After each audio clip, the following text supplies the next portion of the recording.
We are the ones who don't know what we're fighting for. Give us a gun and send us all off to war. We are the ones who grow up in violent homes. We are the ones who don't know what's right or wrong. I know.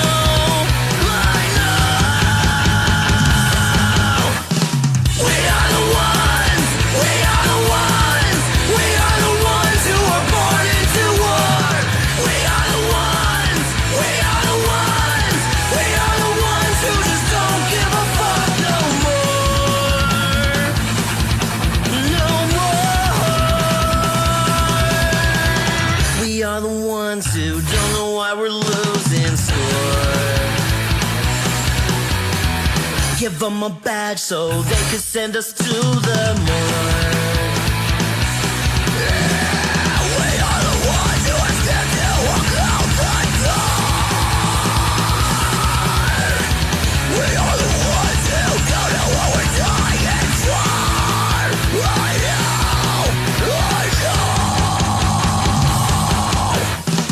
We are the ones. We are the ones. We are the ones who are born into war. We are the ones. We are the ones. We are the ones who just don't give a fuck now.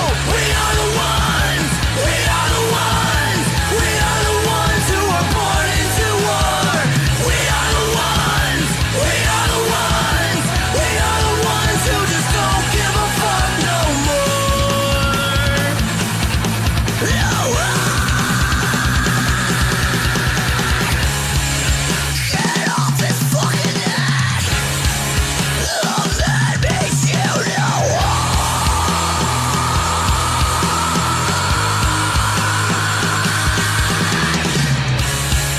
he can't fucking breathe. That makes you know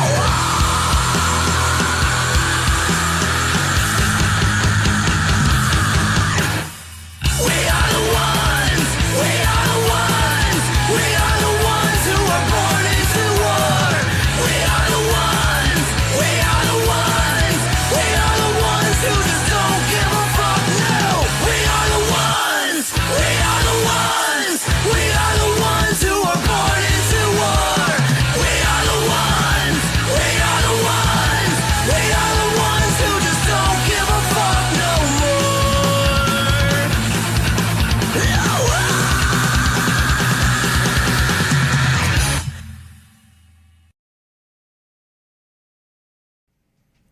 Warning: this podcast features adult subject matter, adult language, and things not meant for children to hear. Viewer discretion is advised. You've been warned. If it's Thursday, welcome, ladies and gentlemen, boys and girls, children of appropriate ages, to the latest episode of the I'm No Joe podcast, a show where every armchair quarterback can feel like Eddie Bravo. Today, as like most days, I've got a glorious panel here with me to break down all the shit talking and shenanigans, the fight announcements and fuckery that have all dribbled out the MMA pipeline since we saw you wonderful folks last. Before we get into all that fun and fuckery, though, first off, gentlemen, how you doing over there? Fucking fantastically tired. I'm glad we have something, I'll say, decent to talk about this week. Not the greatest double champ card we've ever seen, but you know, It's something. when they really screwed the pooch on International Fight Week, you know, it kind of leaves your options limited. I'm just saying. Absolutely. Absolutely. I kind of agree with Golf T. You know, it ain't the greatest fucking pay-per-view in the world, and this year's been rough. It's probably the worst one since 2020, right? I mean, it's going pretty bad at this point. We're halfway into the year. Hope shit picks up. The next couple months are looking a hell of a lot better than the fucking first quarter of the year, at the very least. We got a handful of good fights towards the end of the night. Always love talking shit about it with you boys. We got some more exciting shit than last weekend for sure. Last weekend was a pile of dog shit. That is the damn truth. Ain't that the damn truth? Absolutely, absolutely agree with that 100%. So, with that being said, let's jump right into the shit talking and shenanigans, as it were, and kick things off the way we like to around here with a little bit of news and recent events, fight confirmations, fight cancellations, rumors that have officially been confirmed or denied, things of that nature. All credible and verifiable news, folks. Things that we feel are relevant for you to know in the combat sports world going forward for this week.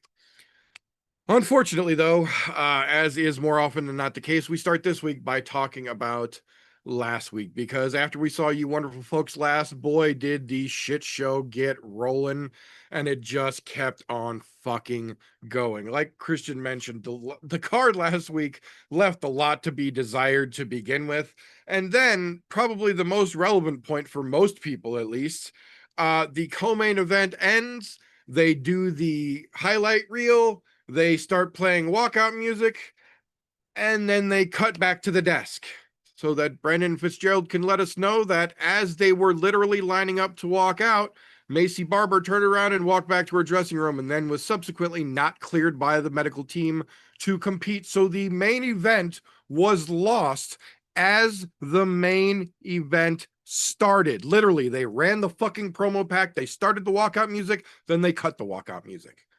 That is how fucking late we found out there was going to be no main event last weekend. Macy Barber has posted a series of things in the span of this week, none of them clearing up what actually happened or what actually went on.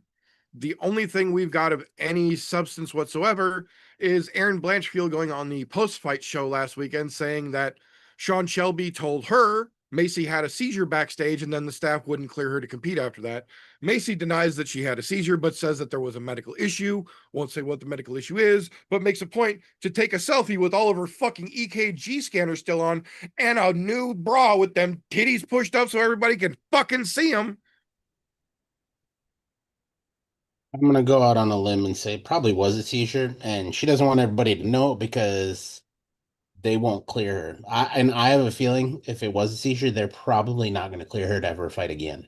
Yeah, probably Just not. because you don't know when the next one's coming. Now, that seizure could have been induced by her terrible ass fucking weight cut because she did miss weight. Yep, and still So look like shit even missing weight. yeah, so that could have been it because you can have a seizure from inducing your body to have no fucking water in it. Organ shutdown, yeah. Yeah, so it's a very strong possibility. I'm guessing the reason why they don't want to say anything is because they probably know that's what caused it. And I'll go as far as to say if Sean Shelby said that she has seizure backstage, she probably had a fucking seizure and tried to walk out, and the medical staff was like, "Oh no, you Yeah, fucking no way, don't." yeah. Yeah, sit your ass back down. We just watched you shimmy Yeah, shake, yeah. get on this stretcher and take your happy ass to the fucking hospital. And I'm guessing they pumped her full of fluids and then realized, oh, it was fucking a fluid related seizure. Yep. And Now that they'll she's end up not clearing. dehydrated, everything looks normal, yeah. Yeah, so they'll get her back to fucking, okay, you're okay to compete. But that also says maybe you need to think about what you're doing when you're doing your weight cut. Start cutting weight sooner so you're not doing a drastic weight cut in the last 72 hours, you know? Yep. We say it time and time again. If you're gonna cut weight, at least be smart about it, especially if you're a fucking UFC fighter. The UFC Performance Institute will literally build you an entire fucking nutrient regimen to help you safely get down to the weight that you need to, and then will give you all of the food to help you do that for free for any UFC fighter.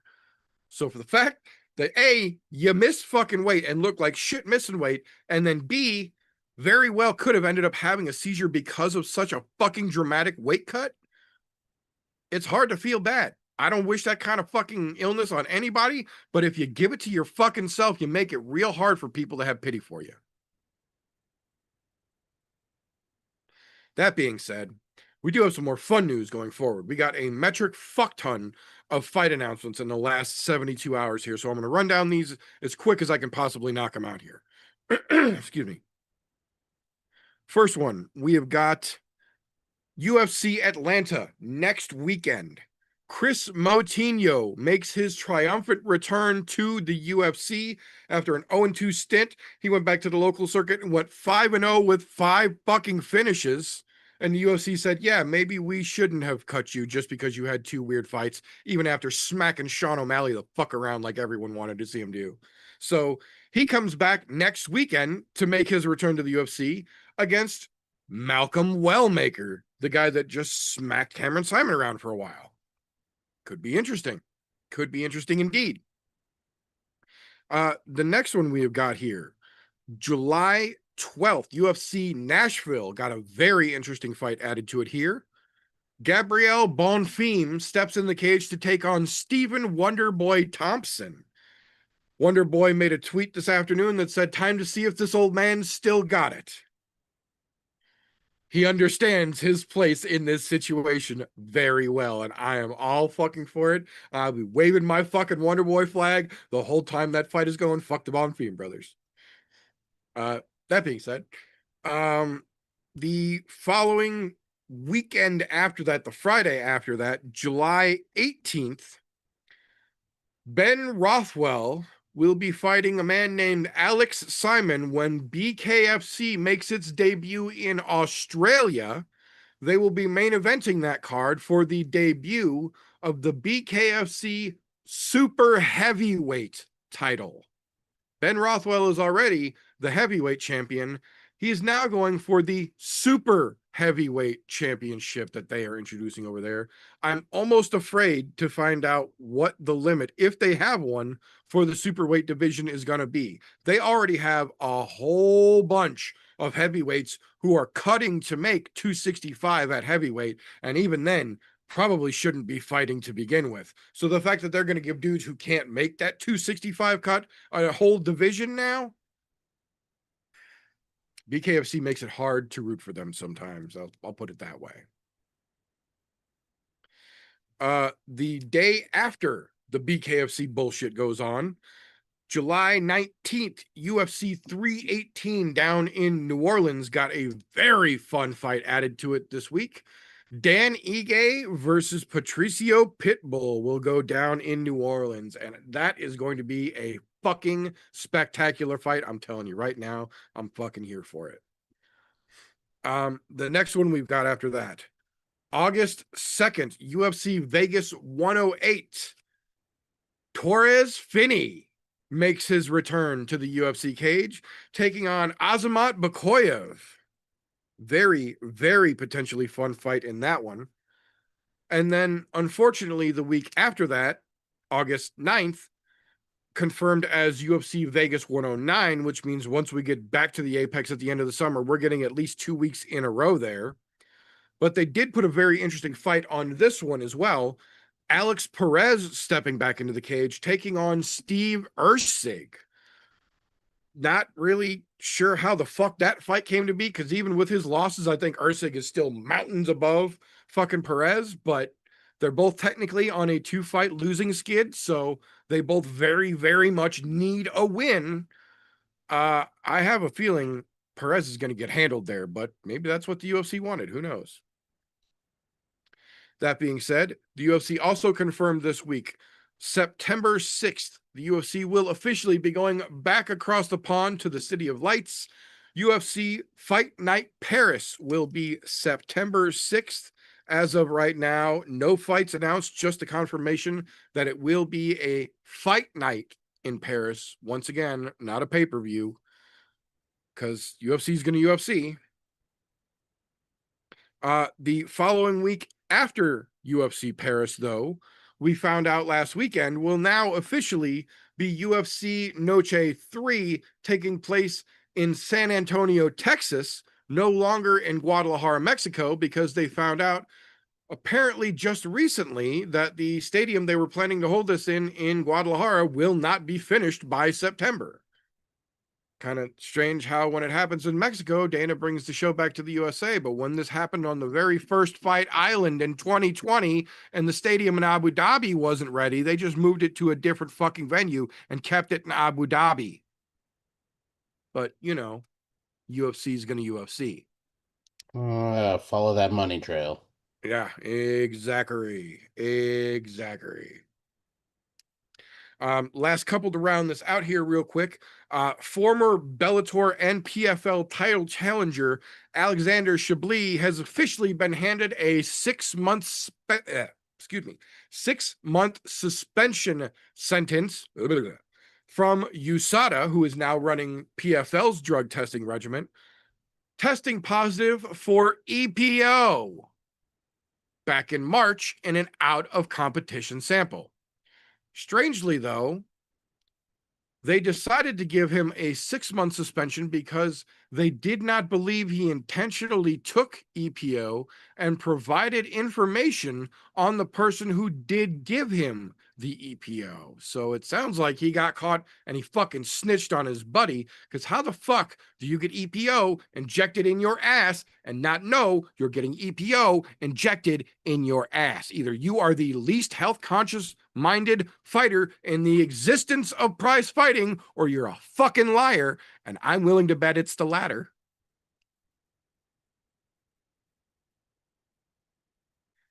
That being said,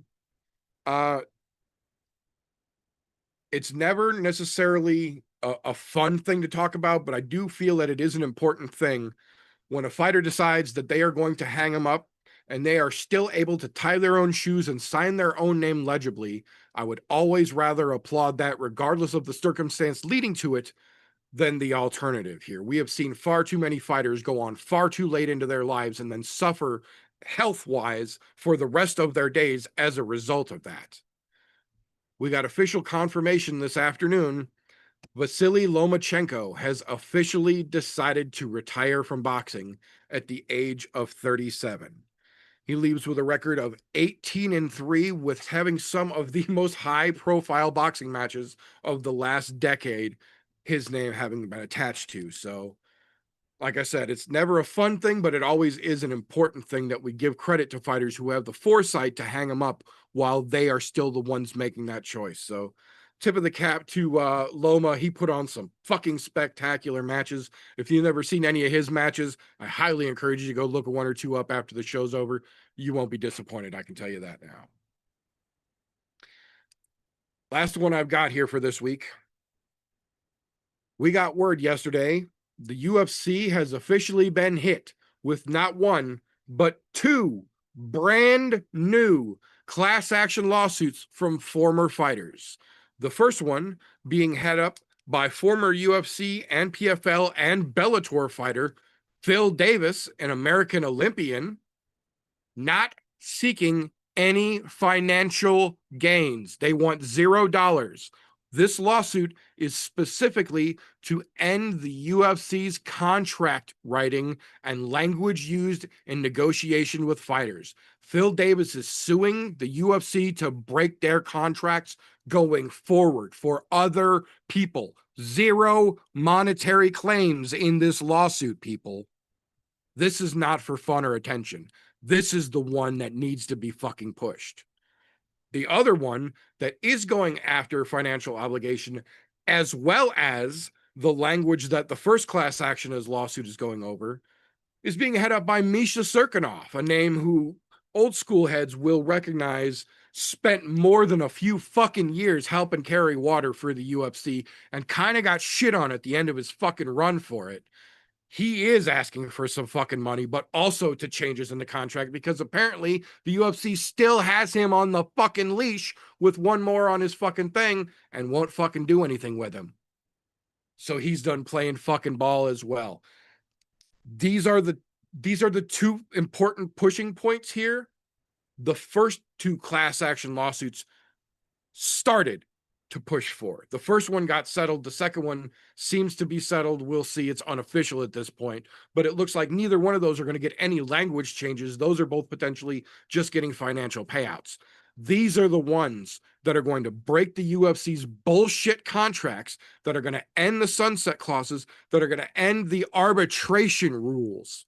So if the UFC fucks you, you can sue the UFC. You don't have to go to a third party fucking negotiator and wait for fucking ever. This is what fighters and realistically fans of the UFC would and should have wanted this entire fucking time. If you want fights to be worth watching on the fucking weekend, this is the kind of thing you want to see go forward and get fucking results. Because if, God forbid, either one or both of these two class action lawsuits get shot down in favor of the UFC, kiss any kind of fun, any kind of excitement, any kind of genuine entertainment you get from the UFC, goodbye, because it will become as fucking sterile as it possibly can. If you've been watching it for any amount of time, you could already see the difference now in the UFC that used to be. And if you think that's bad, baby, you ain't got no fucking clue. Because if these two lawsuits get shot down, it's about to become 100% robotic. It will be form-fitting, stamped, and pushed down a fucking conveyor belt for all of us to enjoy or not have. But they won't give a fuck because there will be nothing left to stop them. Hopefully we get some fucking results, though. That being said, that's what I got for news this week. Either one of you gentlemen have anything I might have missed this week? Nope, I've been too goddamn busy this week to even watch news. To be honest, I've been so busy, I haven't even watched the fucking Embedded series yet this week. You ain't missing nothing. It's a lot of fucking Juliana and Kayla screaming at each other, and it's fucking horrid. Why am I not surprised? Yeah, this week's Embedded series, I binged it all this afternoon. It's, I will say, 2 parts glazing Sean O'Malley and making as little hype for Merab as they possibly can. And then 3 parts Kayla and Juliana just fucking screaming back and forth at each other or talking shit about each other in their catty, fucking cackly ass voices. And it ain't worth your eardrums, I'm telling you right now. Yeah, Just the hearing only that part makes- of it, the only part of it that I've liked personally myself was they showed Josh Van. Yes. So they highlighted Josh Van working with his coach at his gym. I like that kid. He's exciting as hell. This will bring him into the rankings. So the UFC's behind him, right? Fucking already put him on Embedded, and he's not even on the main card. He's in the fucking prelims. he's They're still still prelim showing him on fighting, yeah. Embedded. So that was a big moment for me. And you know, of course, we're excited for Patchy Mix, but yeah, there hasn't been much excitement at all. It's been a load of shit. They showed Joe Pfeiffer's ass fucking playing Call of Duty with his buddies. That's how bad they've been reaching. Like that's what the Embedded, the new one they posted today. That's what they were I mean, showing. To be fair And to I've been Embedded, hyping Pfeiffer up as a contender. to I be know fair you to guys Embedded, fucking hate him and all I'm that glad shit. they're but showing that him was playing Call of ridiculous. Duty. I fucking hated seeing that. Yeah, I'm glad they're showing him playing Call of Duty and not eating quesadillas because he might get a tummy ache. That was still ridiculous, though. That's how you know they don't have shit worth of content to actually fucking film. If you're going to the motherfucker's house and filming and To playing watch some him play Call of video Duty. games, yeah. If you want good content, just go film Merab. Something good is gonna come out of that dude. He makes great fucking content. Oh yeah, absolutely. Whether he's doing it for his own channel or it's just innately happening because he's Merab. Exactly. Not to mention, if you're saying they only really highlighted him about twice in there, makes me really want him to beat the ever living shit out of fucking Sean O'Malley. Maybe you kiss can him tell on by the watching fucking it. head again like he did in the last fight. You can tell within the first 5 minutes of the first episode of Embedded, they're glazing O'Malley so fucking hard and trying so much to just like acknowledge but not encourage Merab, if that makes sense. Like, yeah, he's our champion. They want something that's gonna fucking uh, try to be able to turn into a big star. Look, that dude lost the opportunity to be a big star once he lost to Merab. Period. Yeah. They would rather have a star they could keep on a leash, and O'Malley will walk the fucking line. They know they will. And Merab is fucking crazy. Merab, there's no telling what Merab's gonna do. So yeah, it's pretty evident, but oh shit. There was one piece of news.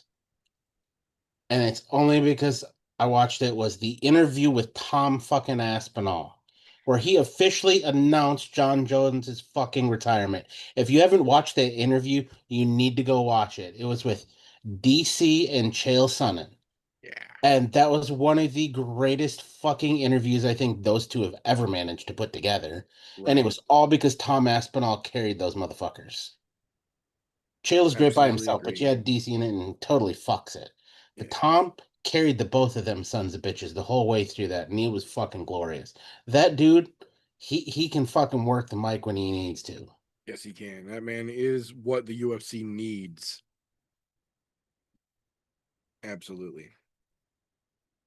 So that being said, this being a pay-per-view card coming up this weekend, that means two things here on the I'm No Joe podcast.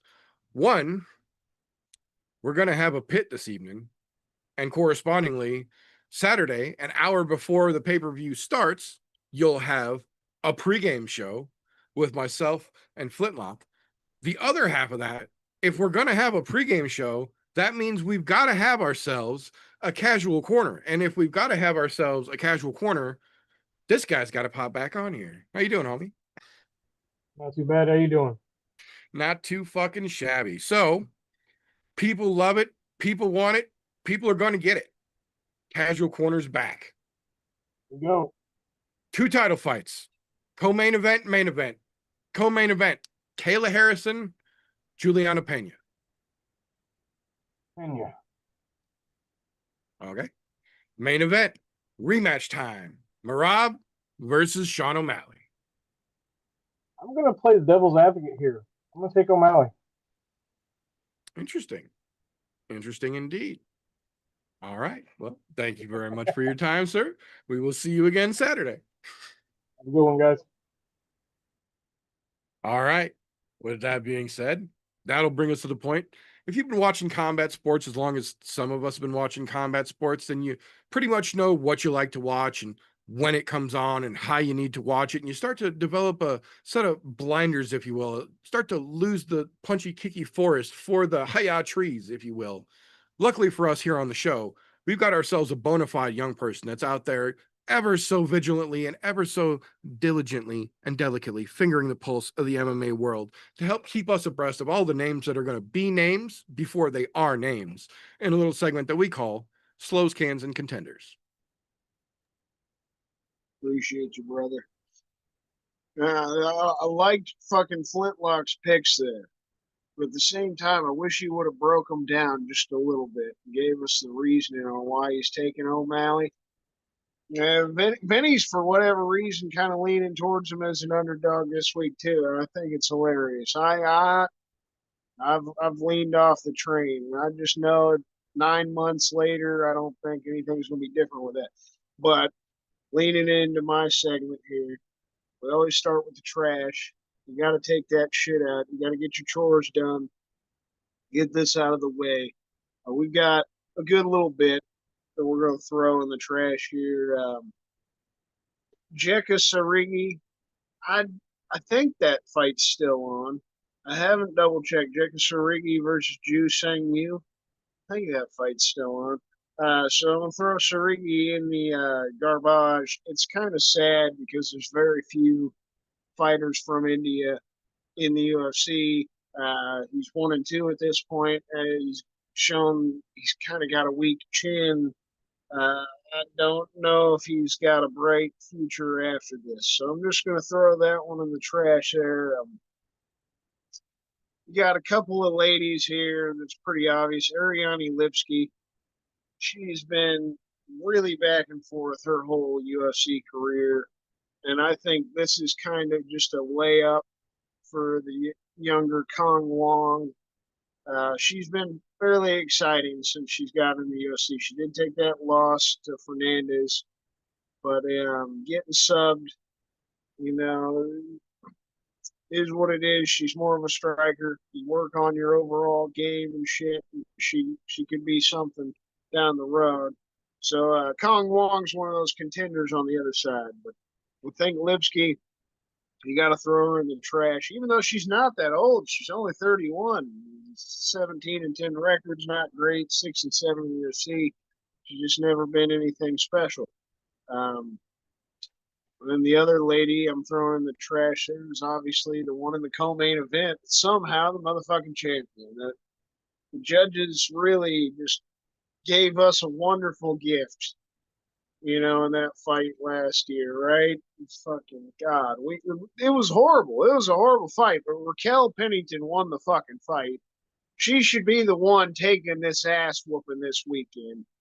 Fuck Juliana Pena for stealing that ass whooping that Rocky would have taken, right?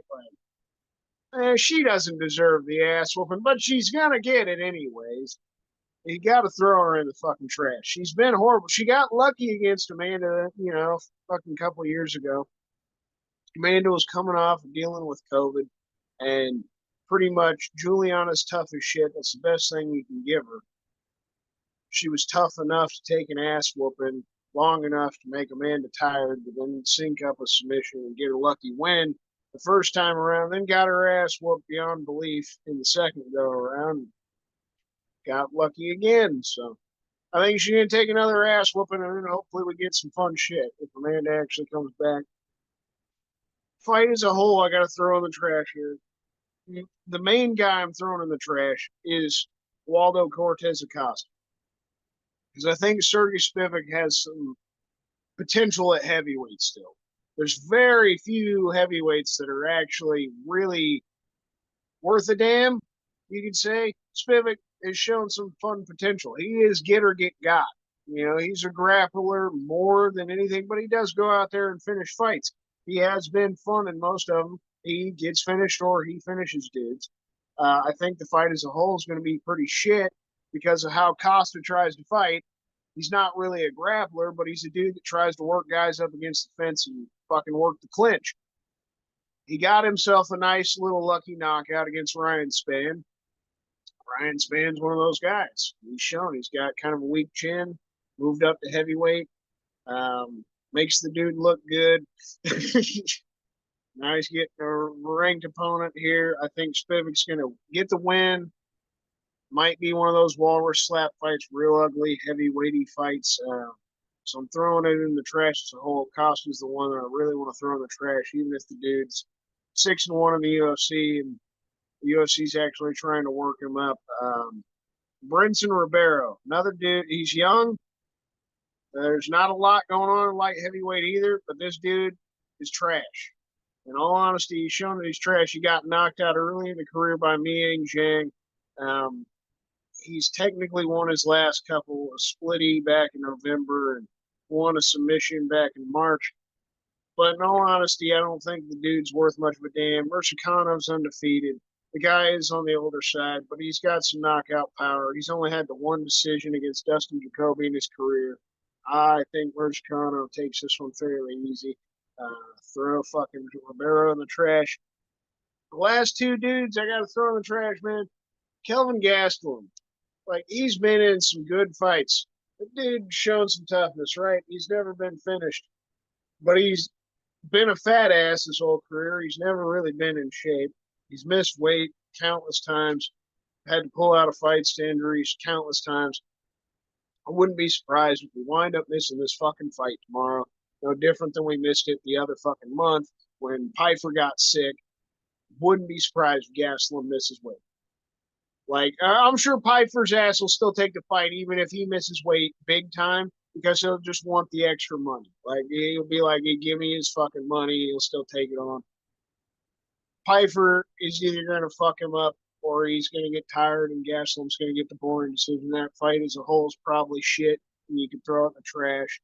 But I've got Pfeiffer as one of the contenders. That's where I'll put it. Instead of trying to boast him up like I've done before as a contender after the last fucking situation, and you dumbass getting sick. You're literally the only dude that had to pull out of the fight. As much shit as he wanted to talk on Mexico as well, you made yourself look stupid. He continues to do this. Put your foot in your mouth. He's a Philly guy. They like to do that shit. Fucking bastards. Don't deserve any Super Bowls or anything. A bunch of crazy motherfuckers ain't got no social class. I will never stop talking shit on them. It's just he's got knockout power. He's got the potential. He beats Gastelum. He's got a fucking name. The dude fought for a title before. That'll give him a ranked fight next. He keeps working the wins back up and getting knockouts, whether people hate him personally or not, and I'm starting to hate him personally or not. motherfucker will become a contender because that's how it works in the UFC, especially you get finishes. He's not a great fighter. He's just got some power behind the hands. He's shown that he doesn't have a great gas tank. At least this shit ain't at elevation like the last fight was going to be. He's a contender in my eyes, though. I know you guys will say full on can. You know, TJ's going to say full on can. Like I said, he's a piece of shit. Fuck motherfuckers from Philly and fuck his ass at this point. It's like Bryce Mitchell. You keep putting your foot in your ass. Oh, you chorting on some cock over there, buddy? What's going on, dude? I'm just showing you what you've been doing. I mean, you call it whatever you want, but I mean, I guess if you're making your $20 off and make your 20. I ain't glazing shit. Like I've Oh, said okay. before. You're right. You're not glazing. He's glazing you. We're right. We got it I'm backwards. the only one on this that tries to see any positive in a situation. I see positive in situation, but I like to see knockouts, and I've hated Kelvin Gastelum for years. I gotta fucking admit, this motherfucker has got a chance to still be a contender. Keep knocking motherfuckers out and working your way up. Like you said, we can hate him or not. God damn it. Kevin Holland's the same situation.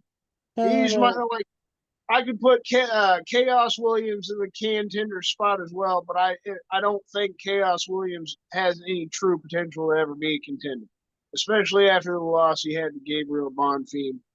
I think Wonder Boy, in all honesty, might work Bonfim, even though I've been saying the Bonfim brothers have potential. That's a real fucking test for Bonfim. We'll see how that one goes. That'll be fun. I'm actually excited that they gave him that fucking matchup. But Kevin Holland is a true contender. He's been back and forth his whole fucking UFC career. This is his 25th fight, though. He's crazy fucking active, and when he takes shit serious, he can be really fucking good. The fact that he's actually getting a chance at a run again here, they're giving him Luque. Like, he beats Luque, especially if he can go out there and knock Luque out. He's shown the weak chin in his last few fights. It could be good for Holland. It'd be cool to see him actually take the shit serious. He says it's all about money for him. Well, work your way up to the fucking title. That's how you get the motherfucking money. Like, I know they're not paying him like shit. He's been around for a long time. He's been fun. They're probably paying him pretty good already. But you want to make some serious money, take it fucking serious. We'll see how he does, though. True contenders here. Fucking Mirzakhanov, I don't fully like saying he's a contender, but the light heavyweight and heavyweight, the guys can make it as they get older. He's 36. That's the only thing. But he's undefeated still. And like I said, he's only had the one decision in the UFC. He's actually getting finishes. He just hasn't fought a lot. Yeah, he's not a very active guy, but I feel like he's going to get this win easy. It sucks that he lost the Johnny Walker shit because that would actually bump him up a little bit if he could beat the shit out of Johnny Walker. This fight, it's not going to do much for him. It'll kind of keep him in the same spot he's been in. But I still think he's got potential to work his way up. It's real easy in those light heavyweight and heavyweight divisions for a guy to just bounce his way up. Kong Wong, like I mentioned, that young lady, man, I'm excited for her. She's got some knockout power, even if it's just that one. She had that crazy knockout in her debut. We haven't seen it again. She looked pretty good against Bruna Brazil back in February. She didn't get the fucking finish, but she worked Bruna Brazil the entire fight. She has some serious potential. She only got the 8 fights as a professional, so she still probably needs some experience here, but I feel like she's got this one easy this weekend. Josh Van versus Bruno Silva, that flyweight fight as a whole, I'm excited for that. There's a handful of fights that I'm truly excited for this weekend. That's fucking one of them. Josh Van, 23 years old. The kid has only lost getting clipped to Charles Johnson. He's won 3 fights in a row since then. He hasn't put it together and gotten himself a finish since that knockout loss, but I feel like he's got a good chance this weekend. Bruno Silva, a lot older, man. Those middle-aged 30-year-olds don't do so hot at the lower weight classes. This is the good chance for Josh Van to pop into the rankings. Excited to see how it goes. Quillen Salkilled versus Yanel Ashmuz. That's another fight kind of excited for. Ashmuz has shown some potential since he come to the UFC. He's got a few fights already, so Salkilled is getting a guy with a little more experience, even though they've got the same exact record. Salkilled getting that knockout in this last fight, coming in the UFC, having a tough war against Gage Young, the local kid from Kansas City on the Contender Series. Dudes look good. He's 25 years old. I'm real excited to see how that Australian kid continues on. You could put the Holland and Luque fight. Maybe you guys would say that's a contender. It could go either way, like I said, with Holland. But I think the fight is one of those fucking fun ones that it could be like the Wonder Boy fight. If the Luque of old shows up, if he holds up that chin, that could be a fun fucking fight. I'd love to see Luque go out there and actually smoke Holland compared to Kevin Holland just stink it up like he does sometimes and just kind of take it easy. Main event, you could say they're contender fights. Obviously, Kayla's the true contender here, getting her chance finally at the title. And I want to see her get this shit done so we can get the Amanda fight, see who's truly better in that situation. But we'll see if she can even make weight tomorrow to start off. Those are decent fights. I don't like the rematch between O'Malley and Merab, but it will be fun to see Merab whoop O'Malley's ass once again. Vinny and Flintlock there are on the side of O'Malley getting the win. It would be fun to see the motherfucker get the actual knockout compared to a nice referee stoppage when he clips a guy like he's got before. We'll see. The true one, though, this is how I got to finish it. This is the number one contender in my eyes on this entire card. The shit that I'm the most excited about. When we were talking earlier, Vincent says he's the most excited for the main event. He loves Merab. I love Merab too. That's going to be a fun time. But patchy motherfucking mix, man. And that's what's going to give us the real fun. I don't really give a fuck who wins that main event. Either one can get it. That's got to be the fight. If they want to do what they've done with Kayla Harrison, make Patchy like have to win a couple fights before the title, it's got to be Corey Sandhagen. He beats Mario Batista's ass. You got to give him Corey Sandhagen, in my opinion, because like that's an even matchup. Corey's good all the way around. They're literally like the same fucking size. They're both tall, long, lanky guys, so it'd be a tough matchup for Patchy potentially, right? But whether Sean fucking wins or Merab defends it again, whoops Sean's ass again, god damn it, that would be. That's what I want to see. I want to see Merab and Patchy. But Patchy's the fucking contender on this card, man.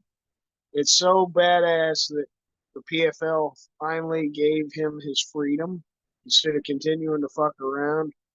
It's so nice to see this kid finally be in the UFC. We've been watching him for years. Like, I normally don't watch a ton of shit outside of the UFC, but for the past few years, he's one of those dudes. Anytime he fought, I would try to watch those Bellator cards and see him fucking fight. And the knockout he had against Rafion Stotts was pretty unreal.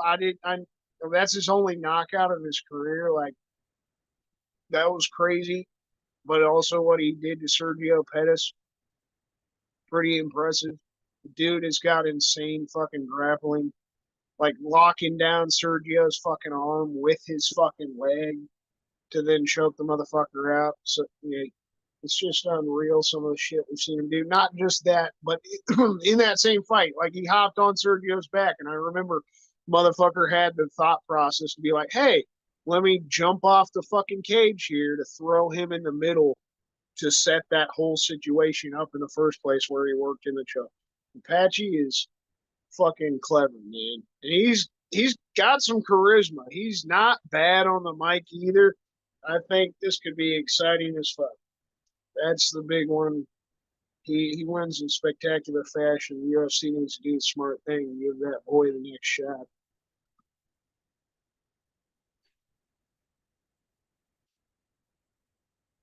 All right, TJ, what you got? I know most of it'll be shit. Contrary to popular belief, not all of it is shit. Granted, there are some shit thoughts that come out, but we address those as they happen. Um, I'm gonna start with some shit though, and one of them is the co-main event as a whole. Juliana Pena can get fucked. Kayla Harrison can get fucked. I don't like either one of them. Juliana is too cocky for how bad of a fighter she is. She's lucked her way and got some bullshit decisions into having a fucking contract. Kayla Harrison, look, I'll say it. That chick might have a dick. She's more ripped than some fucking dudes in the bantamweight division, which is fucking scary. Like, she has no play. She has no business being in there beating the brakes off of Juliana Pena, which I'm gonna be glad to see because I really dislike Juliana Pena. I'll say it. I don't think she's good at all. She shouldn't have ever gotten a title shot, let alone the fucking victories that she's got. That's neither here nor there. The women's bantam weight division needs to go bye-bye. The only thing that is going to save that right now is the possibility of Amanda Nunes coming back. She says she's going to, but it's still only a possibility because we don't have anything in writing yet. So at this point, it's all hearsay. The fucking people's co-main event here. Kevin Gastelum and Joe Pyfer. Look, Kelvin Gastelum was good at one point. That point is long since passed. That point passed the second he had the war with Stylebender. That was the peak of his fucking career. And after he lost that, he couldn't seem to get his shit together. And there was a point where I really fucking liked Kelvin Gastelum. He was a weird, goofy motherfucker who could fucking fight. I mean, if you go all the way back to when he was in the fighter's house, fucking, he did fantastic. There is a reason why. He season 17 of the Ultimate Fighter Champ or something like that, or 14, somewhere in that neighborhood. But there's a reason why he got the fucking contract.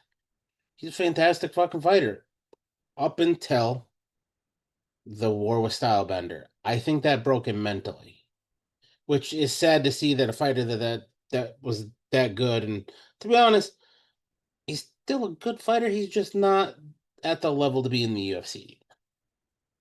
And while I will give no service to Joe Pyfer at all, because fuck that dude top to bottom. I don't care what he does in his entire career.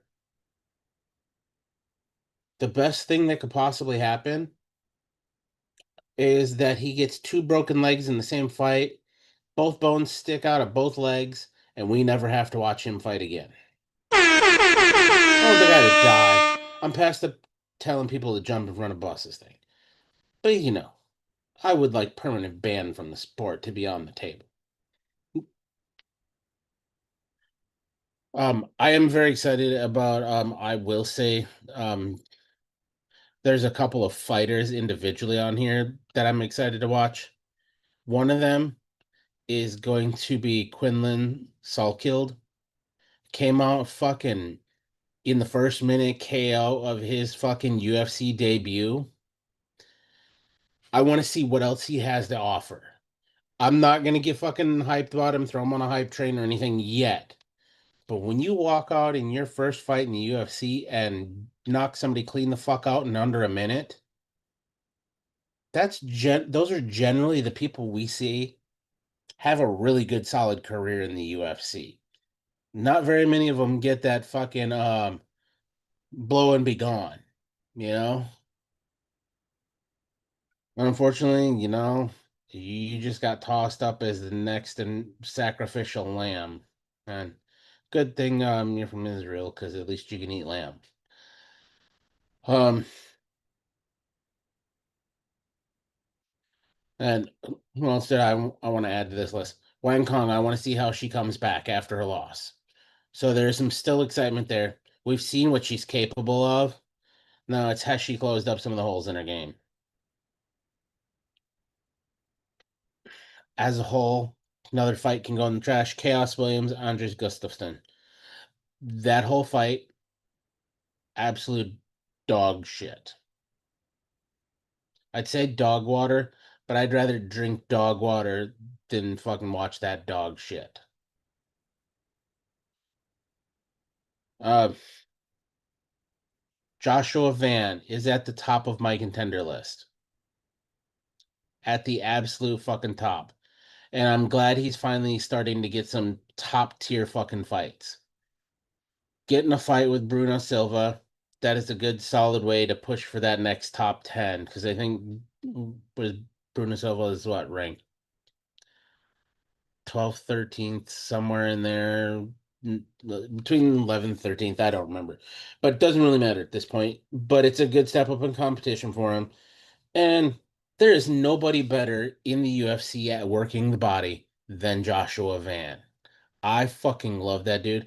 To be honest, I want to see him in a 5-round fight where he has the ability to beat the brakes off somebody's body for 5 solid rounds, just so we can watch the dude crumple. Because that's a fun way to watch fighters fight.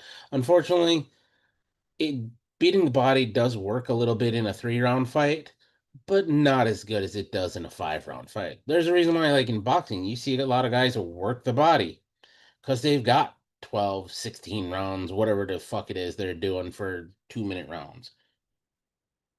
No, that one is exciting. That fight as a whole, I will call it a contender fight though, because either one of them have a chance to get a real good springboard off of one another. Because Joshua Van's got a lot of hype behind him. Bruno Silva can stop that hype train. That gives him a really good boost there. Um,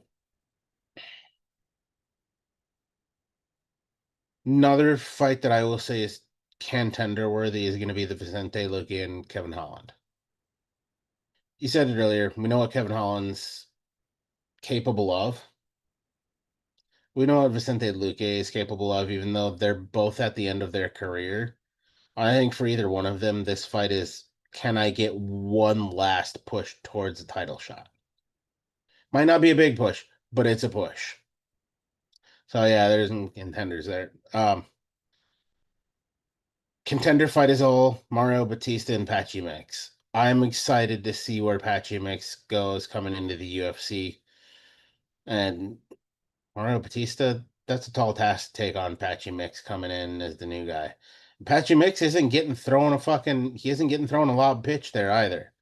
Mario Batista's been a solid fighter at bantamweight for quite a while. He's never been the I'm gonna get the title worthy in my opinion, but he's always been hovering right in that area of that's your springboard opportunity, Patchy. Don't fuck it up. And as far as the main event is concerned, this is a rerun that we didn't want to watch, nor did we ask for. But UFC's gonna UFC. And who the fuck is Mark Chachinsky? There you go. We don't know. And we probably never will. I'm not even going to entertain the heavyweight bout on here because I honestly don't care about that. But look, as a whole, the fight card itself is not bad. I like the way that they've put together the fights, but we're just so overbooked all the time is what I'll say. Because we're not allowing us to put up good fights together. There's a reason why we still have an ununified fucking heavyweight strap. Because God forbid we do the right thing. Let's just make sure everybody gets their 3 offered fights a year, and they can take them or leave them. And then we'll throw some other random shit together that nobody really wants to pay for. Like, look, I'll go out on a limb here and say that there will be more people flying to Dagestan this weekend to watch fights with Khabib than there are that pay for this fight. Set of fights for the main card as a whole. It's not the worst one we've ever seen, but it is the worst one we've seen for having 2 title fights on one fucking card.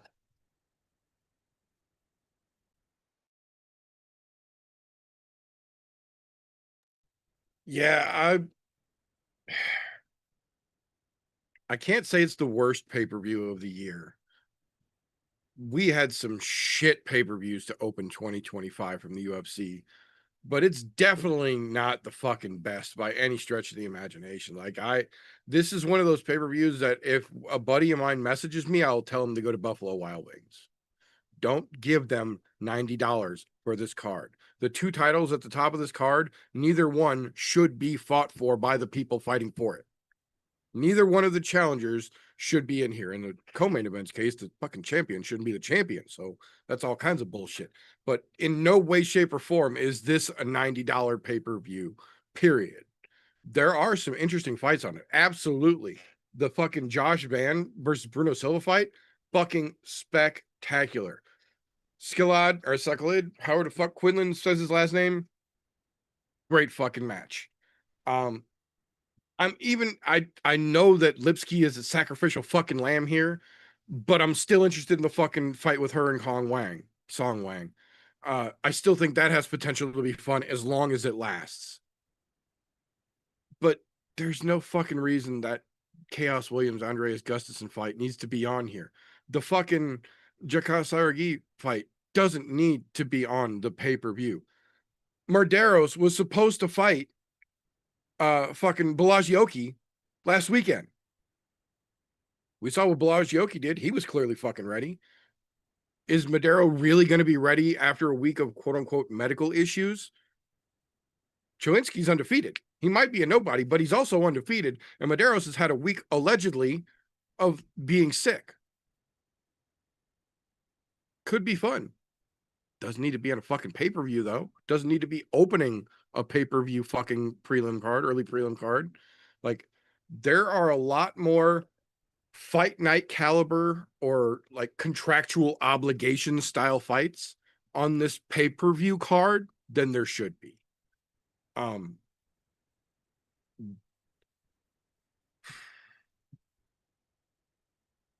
probably the only one here that's gonna say it. I don't give a fuck about that Kevin Holland versus Vicente Luque fight. I could not give 2 snails cruddy assholes worth of information about what that fight could potentially mean, because Kevin Holland has been so hit and miss. He's just name value at this point. He doesn't have title aspirations, even if he went on a quote unquote run. He's not getting to the fucking title anytime soon. I love Vicente Luque. I've been a fan of his since it was Black Zillions. That fucking long ago. Those of you that know. Those of you that don't, exactly. That's how fucking long. Vicente Luque had a serious medical issue take him out for a hot fucking minute, and he did not come back the same. Period. Point blank, end of fucking sentence. He is not physically, mentally capable of being the same person now he was before he had that serious medical issue. He almost fucking died. Yes, he's a tough son of a bitch for working his way back to still coming in, but he's not the fucking same anymore. Kevin Holland's road miles are starting to fucking catch up. We say it all the time. He's one of the busiest fighters in the fucking UFC, period. Any division. Kevin Holland is one of the most active fighters the UFC has ever fucking signed. But that all comes at a cost, man. And eventually, that cost got to be paid.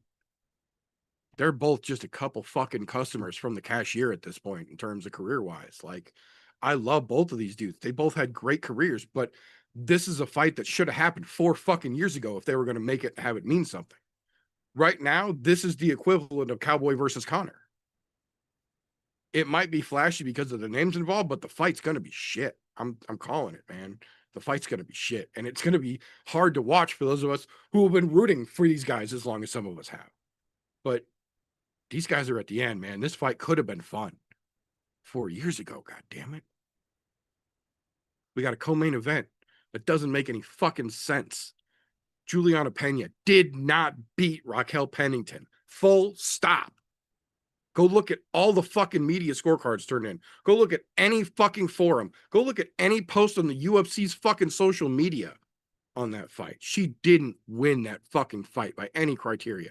And now it happened exactly the way we fucking said when that fight initially happened. That if Pena got past her or got gifted a fucking decision like she did, she was going to be in fucking sufferable. Good luck finding any fucking UFC social media for the last at least 3 weeks where you don't have Juliana screaming in one fucking side and Kayla rolling her eyes and squawking from the other fucking side. And it's like Fran Drescher got split in half and you threw them both into fucking chipper shredders. The irony is that it's probably the least qualified a women's bantamweight bout has ever been, in my opinion. And ironically, both of those women are still going to be bigger than the bantamweight men that are fighting in the fucking main event. In the rematch, that has been said 1,000 times, no one wanted.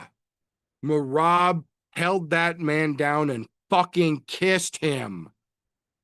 For 25 minutes, Sean O'Malley could do fucking nothing but run and wait for a fucking bell to give him a breather. Sure, he landed a couple of good shots in 5 after 23 minutes of being used like a fucking rag doll. I don't care if he did quit smoking weed. I don't care if he didn't dye his fucking hair. I don't give a fuck if he's not streaming on Twitch anymore. He hasn't done anything to his skill set to change the outcome of the fight. Meanwhile, Merab hasn't taken a fucking day off since he beat the shit out of Sean. He turned around and beat the shit out of Umar. He broke his fucking toe just like Connor did and worked the fuck through it. He's helped 3 other people in their fucking training camps in between his fucking camps. Merab hasn't even slowed down since he took that belt from Sean. Sean has done nothing since that loss and is getting gifted a fucking rematch without even having worked to try and put on a better performance in the fucking rematch. Go to Buffalo Wild Wings. Don't give them your money.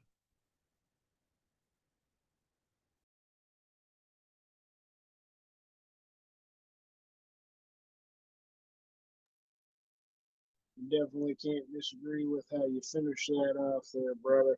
That's exactly how I feel about this shit. Some people are believing in Sean, but not enough time's passed. It doesn't matter if the excuse of the torn hip or not. You can't get that much better in half a year with the grappling when you were dominated. Like you said, another man was able to kiss on you because your ass couldn't do shit, couldn't get up in any way, shape, or form. Not the greatest look.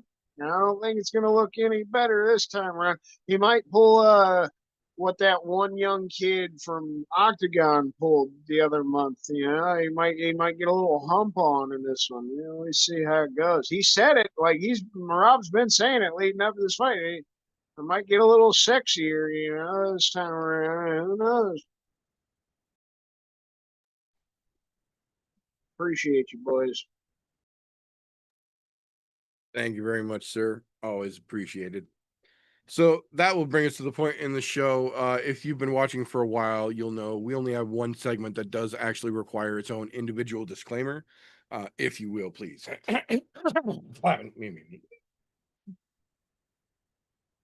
Tapology.com in no way, shape, or form supports, sponsor, or endorses the I'm No Joe podcast. Yet. That being said, Tapology.com does allow you to go onto their website and create a free account and make fantasy-style MMA picks like we do here on the show. They even let you make groups on there, so we made one. We call it I'm No Bookie, all one word, or Group 965, however you need to search it. The group is open to the public. You are welcomed and encouraged. Make yourself an account, join the group, and let us know who the fuck you are, and we will hold your picks accountable with our picks in a little thing that we call Tapology with TJ. Let's just get this out of the way right fucking now. Last week, this card as a whole was shambles.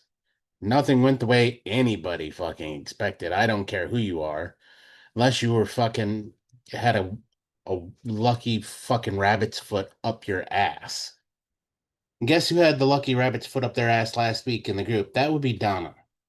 Apparently, Don isn't doing his job enough, so she required a rabbit's foot and got it done with 6 of 9 correct. Would have only been 6 of 10 because I'm sure she would have muffed the fucking co-main, or the main event that never happened. Now there was a fight for last place between me and Christian, and I mean, it was a fucking war on who was gonna step on their dick the hardest. I pulled mine out, stomped on it. Apparently, Christian thought he could outdo me and really did, because he didn't just stomp on it. He rubbed that son of a bitch into the gravel. Took her home with 4 of 9. I was 4 of 9 as well, but I squeaked by because I didn't rub mine into the gravel. So, as a whole, we got to pick them up, dust them off, and try again next week. It was fucking ugly. As a whole, only was there only like 3 or 4 of our entire group got above 50% in calling the fights right, which absolutely fucking horrendous. But then again, that was one of those weeks where we told the last week those fights were interesting not because they were interesting, but because we really don't know which fucking way they were going to go. And that proved true in everybody's fucking picks this week. It was fucking ugly. Now, all that being said, since we are into the first week of the Grand Prix, um, we will go ahead and give you the fucking rundown on those. Obviously, um, top of the leaderboard. Oh, you know what? Somebody forgot to add themselves in, so Donna doesn't get to be a part of this. Which means Meter gets a free pass in the first place.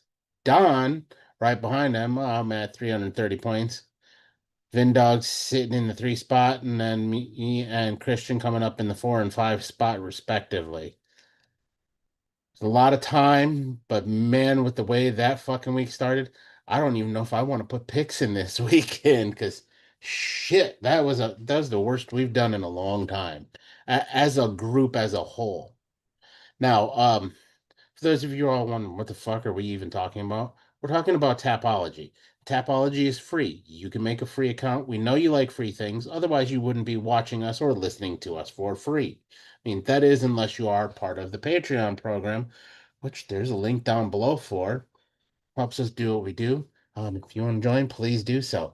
But in the meantime, if you haven't already, go make a Tapology account. Come join the group, 965. I'm no bookie. Whichever way you want to look it up. If you want to let us know who you are, by all means do so. We'll hold you accountable just as we do ourselves. Get a pat on the back when you do well. And we'll tell you when you've stomped on your dick or your beef curtains or whatever it is you have or don't have. We'll tell you when you fucked up. If you just want to join the group just to see where you rank, make sure you change your name to something we don't fucking recognize, because otherwise I'll call you out if I do recognize it. So if you need to call yourself Unicorn Glitter Fart, by all means do so, because I have no idea who the fuck you are. But if I recognize your name like a Justin Jenkins, maybe, you would probably get called out unless you change your name on Tapology. But it's free. By all means, join us. Now, with all that being stated, we're going to skip over to this week in UFC 316 and give you some odds. I will say this week, we finally got some decently wide odds on the card. And I mean, a lot of decently wide odds. So I'm going to go through these here and hit you with every one that is pretty goddamn wide. And because there's quite a few of them. And we will, of course, as always, circle back around to the co-main and main. Starting out, Quinlan Sulkild or Sulcleed or however the fuck he pronounces his last name. He's just Quillen. That's good enough for me. And coming in as a plus 400 underdog, Quinlan a minus 550 favorite. Makes sense. And as stated earlier, next one I'm talking about, Jeka Sargith and Ju Sang Yu. Sang Yu minus 600 favorite. Jekka coming out of Indonesia, and plus 430 underdog. And we're not surprised there. Another one we're not surprised about being pretty goddamn wide odds. Ariana De Silva or Leva or whatever the fuck she's changed her last name to, and Kong Wang. Got Kong coming in as a minus 600 favorite, to no one's surprise. And Ariana a plus 430 underdog. Not surprised. Even though Kong has taken a loss there, they all still recognize the amount that she really can shine in this. Hop up to Brenton Ribeiro and Azmat Mirzakhanov. Mirzakhanov coming in as a minus 600 favorite. Ribeiro a plus 430 underdog. Doesn't really matter to me. Two guys that really are never going to do anything in the UFC anyways. Moving up to Joshua Van and Bruno Silva. Another one of those wide fucking odds. Got Joshua Van coming in as the lower ranked of the fighters at a minus 650 favorite over a plus 460 underdog in Bruno Silva. Not gonna lie, I think those odds are a little wider than they should be at this time, but they do make sense if you've ever watched Joshua Van fight. Period. Oh, this one I am going to mention in passing because, like you said, they're two guys at the tail end of their career, and that's Kevin Holland and Vicente Luque.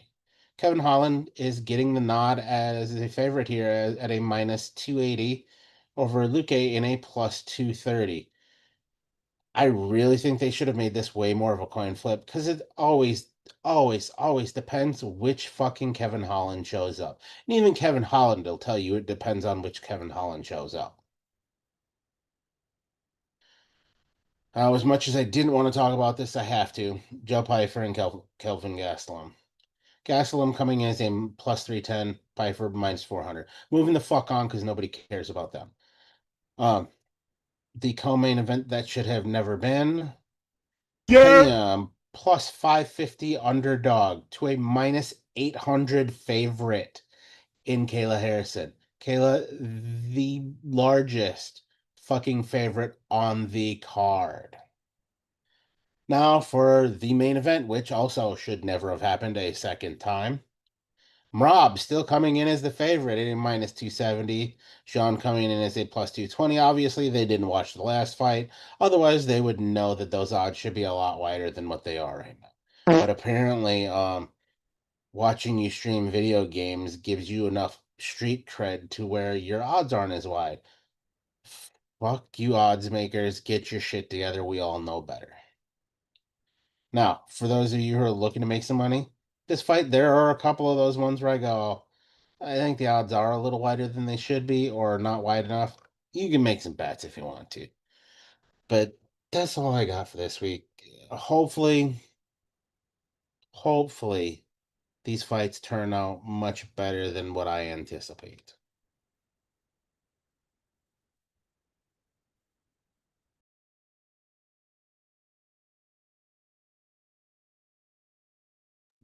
Sorry, grab the wrong mouse. There we go.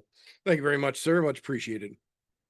So that being said, that will bring us to the point where if you're only listening to the show, it might be a little confusing, but those who are watching the show will know by the terrifying GIF that rolls across the screen that this is the point where we stop being haha and we start being a little more serious. We take things from haha, look at this to fuck you. This is the pit. This is the point in the show, boys and girls, where we take a little head-to-head action. We make a little game out of things here. And since Slowbake was gracious enough to step up to the plate this week, we are going to have Golf T doing a little judging, and the kid and I are going to do some fucking rounds. So, Golf T, do you have your officiating hat on tight and snug? There we go. It's on. Not in my Alright. eyes now. Let me get a piece of paper to write some shit down on. Alrighty.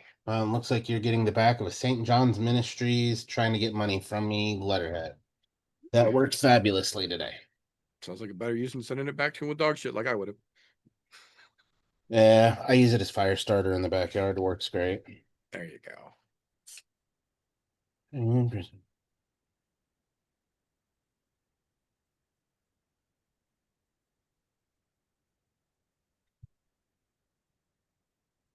All right. We are good to go. So, Christian, since it is me to show, I'm gonna give you prerogative for the first round. You want to go first or second? I'll go first. All right, I like where your head's at. Look at you grabbing bull by the horns. All right, so start out as normal here. My brain is too tired to fucking do crazy shit tonight. Of all of the fights on the card, if you were to tell someone, don't fucking bother, this is not worth your time, nor mine to even tell you about, which fight would that be?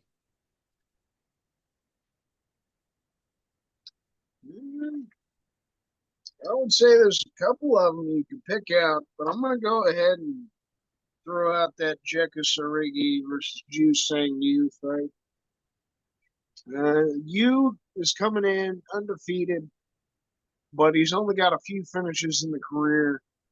A little bit green as well, you know, only bit like biggest promotion kids fought on. He's got a couple fights on Zombie's new promotion that he's been having over there in Korea. So, I mean, this is a decent prospect. You know, Zombie's trying to help bring some young guys up. I feel like he might have a decent debut, but hey, overall as a whole, nothing too special about this fight. Could be a shit fight.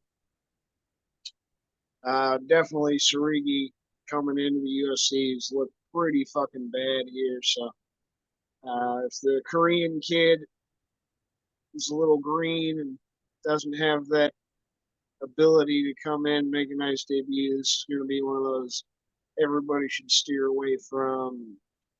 Get yourself some snacks, get yourself a smoke break, all that good shit. I like where your head's at. I can definitely get behind that one. And somebody who we don't think is going to be much, and somebody who we really don't know a whole lot about other than being on the Korean Zombies fight promotion. Speaking of the Korean Zombie, side note here, if you guys haven't watched the stuff between with him and Max Holloway yet in Korea, you need to go over to YouTube and check it out. There's some fantastic content between them, and knowing the kind of friendship that those two guys have now, it's fucking awesome. Anyhow, moving along over to the meter here. Put these on so I can see what the hell I'm doing here. Same question applies here.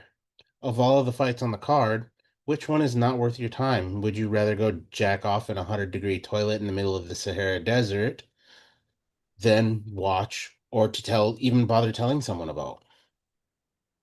So first, bonus points.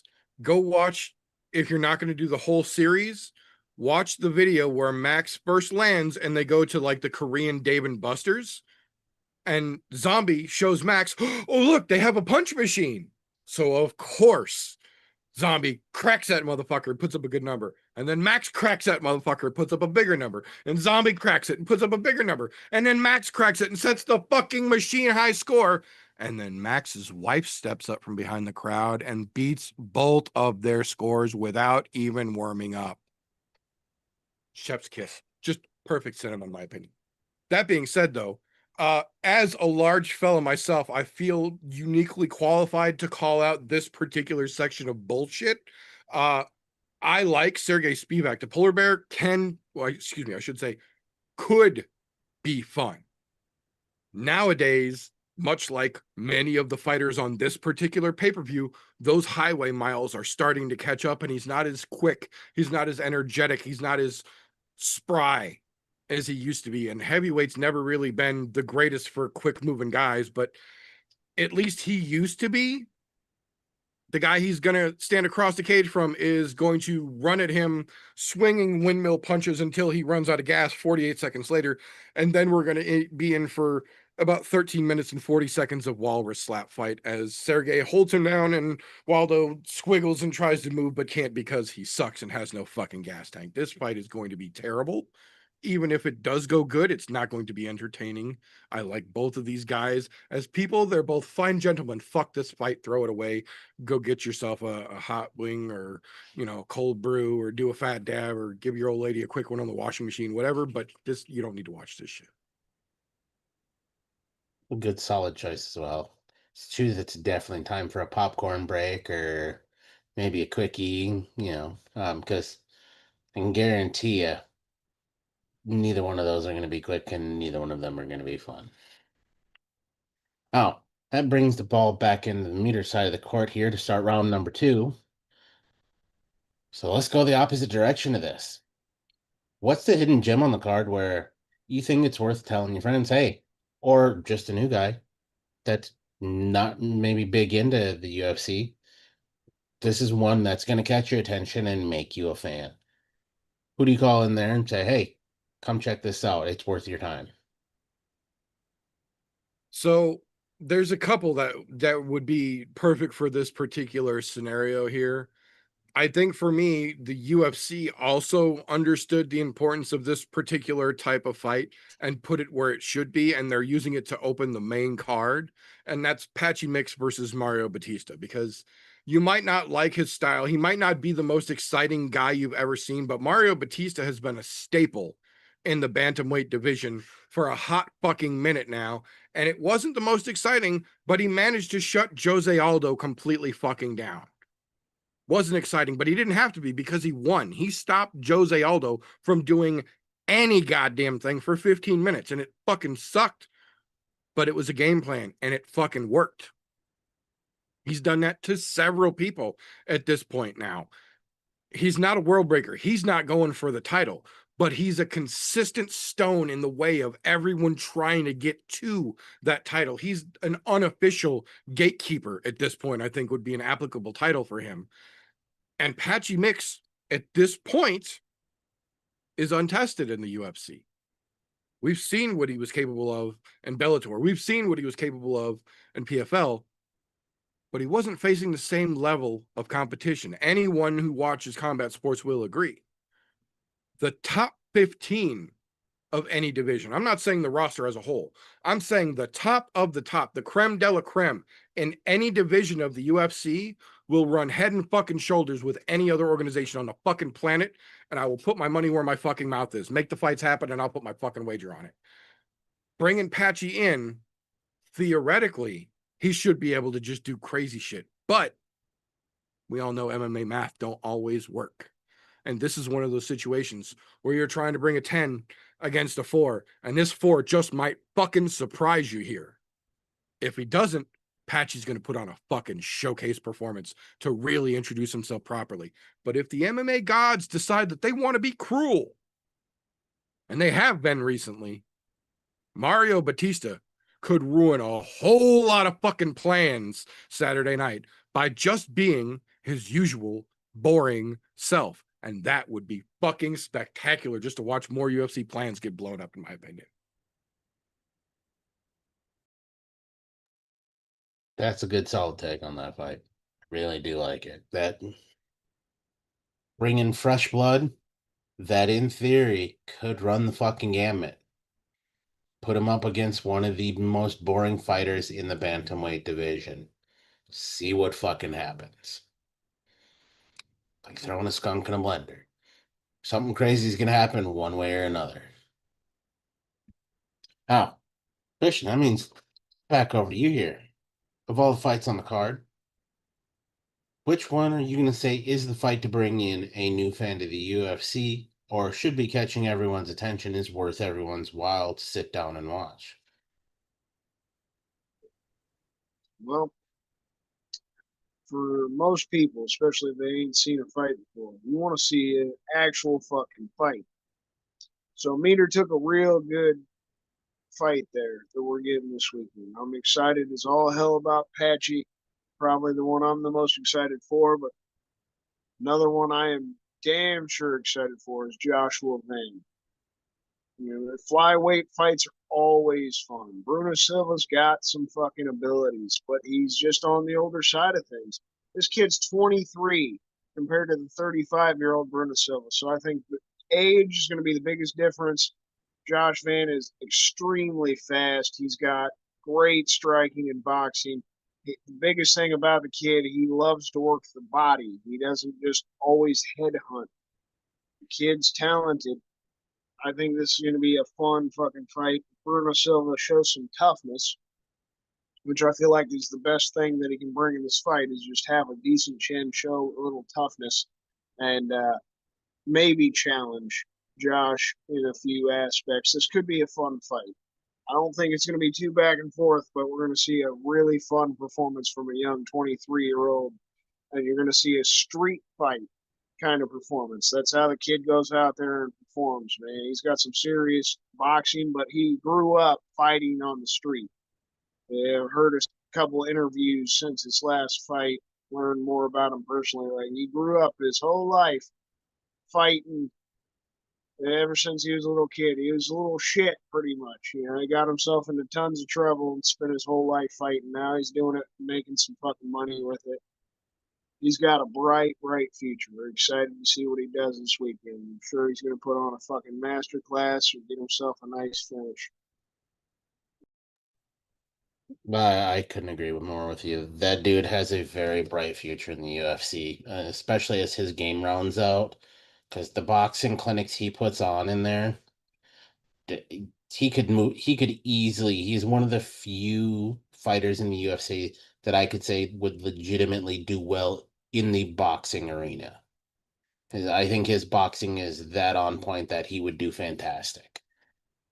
I couldn't agree more on that one. Now, with that being stated, ball's still in your court, Christian. So we're gonna move into the co-main event of the evening. You can tell how excited I am by the tone of my voice.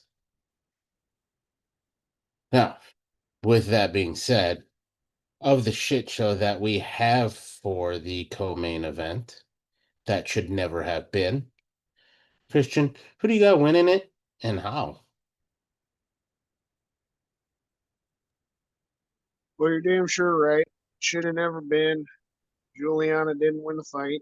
Like I said earlier on in the pod, she stole Rocky's ass beating from her. Rocky should be the one taking the ass beat, and that's how it's going to go, man. It's going to be ass whooping. How long can Juliana last is the big question. She's shown some serious toughness. I mean, she damn near went the distance with Amanda in the first fight. Amanda was a little weakened from being sick leading up to the shit. Still took the fight on, and, you know, whooped Juliana's ass for quite a while. Got tuckered out. Juliana got lucky, and Juliana got absolutely destroyed in the second fight, but still wound up going the distance. So I mean, it proves she got her ass beat too. She was busted up, like she was bleeding to all hell. It was pretty bad. She made it through. Even Rocky beat her up pretty bad. That was the biggest thing. Like, you could see at the end of the fight, Rocky looked unscathed, didn't have a mark on her. And Juliana's face is all fucked up, but she won the fight somehow, right? Kayla's not going to give it to her as easy as Rocky did. You're going to see a lot of destructive elbows if she gets into dominant positions against this chick. I see an early stoppage. I don't see this fight going past 3 rounds. Juliana's never been good. That's her only strength, has been the toughness. But this is a chick that can literally pick her up like a sack of potatoes and throw her around like it's nothing. Pretty much drive her head through the canvas. I expect some serious domination in this fight. It's going to be fun to watch. It's not the one that we should have seen, but it's going to lead us to hopefully something entertaining. Only thing that can really bring Amanda back, and we know it.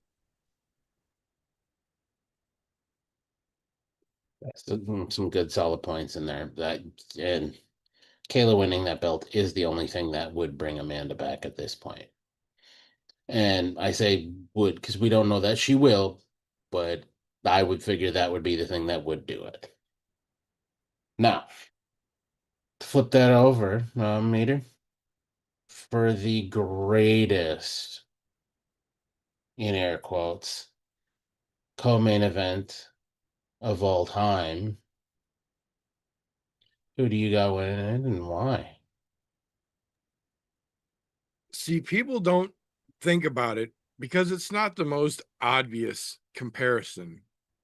But what we're getting in the co-main event Saturday night is really the female version of Conor versus Khabib. What most folks don't realize is that Kayla Harrison, yes, was an Olympic champion. Kayla Harrison competed at 178 pounds. Yes, she's worked very diligently to get her weight down. But if you've seen her, even at Media Day today, that is still not a 135-pound frame by any stretch of the imagination. She still officially has yet to ever in her fucking life step on a scale and hit 135 pounds. She hit 136, but she has never hit 135 pounds. If she is able to do that successfully on Saturday, she will be coming in like a Ferrari because she will be so physically fucking drained to make weight, even if she rehydrates as much as her body can possibly handle in the following 24 hours. By the time she gets in that cage, she will still be depleted. Yes, she is a fucking monster. She is Lady Brock Lesnar. But what did Brock Lesnar also not have that was his detriment once he got towards top competition? A fucking gas tank. If Brock hits you in round one, you're fucked. No question about it. If Brock hits you in round three, you're going to giggle because there ain't shit behind it. Juliana Pena is not good. She's not skilled. But what she is durable as fuck. She got her ass beat for 5 solid fucking rounds by Raquel Pennington. She got her ass beat for 5 devastating rounds against Amanda Nunes in that rematch. And neither time did she get finished. She looked like absolute hammered dog shit, but she did not get finished. We watched Amanda baby elephant Chris fucking Cyborg with ease, and she beat the shit out of Juliana Pena for 25 minutes and never got her close to as hard as she had Cyborg. Juliana's not good, but she's durable. And Kayla is going to deplete herself so fucking hard to make 135 pounds if she can. It's going to be her detriment because Juliana doesn't have to outrun her. She just has to run longer than her. And Pena's got that in the bag in spades. I think we see Pena and still by unanimous decision. Ooh, we got two opposite sides of coins there. I can see the argument from both sides. I will say that.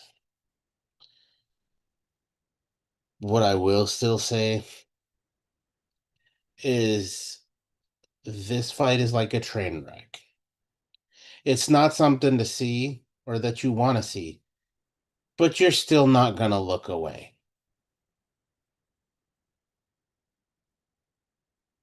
Man, y'all got to make shit really tough here on that because, like, I love the analytical mindset on the way both of you broke that down, and it makes for a tough call. But we'll move on from that shit show over to the last of the rounds here, which meter ball stays in your court here. The main event title fight that also should not have been again. Merab and Sean O'Malley. Who takes the cake here? Who takes the kisses? Who's walking away with this one? How do you see it playing out? So I will give him credit. Sean O'Malley is a better actor than I thought he was. Because anytime he has sat down in front of a camera for the last month, he's remained calm. He's given the appearance of humility. He's been very matter of fact about Merab beat him, and he's just going to have to make changes so that he can come back and do what he needs to do and get his belt back. And if that means changing his life, then that's what he's going to do. He's going to change his life. And then you see him bedded.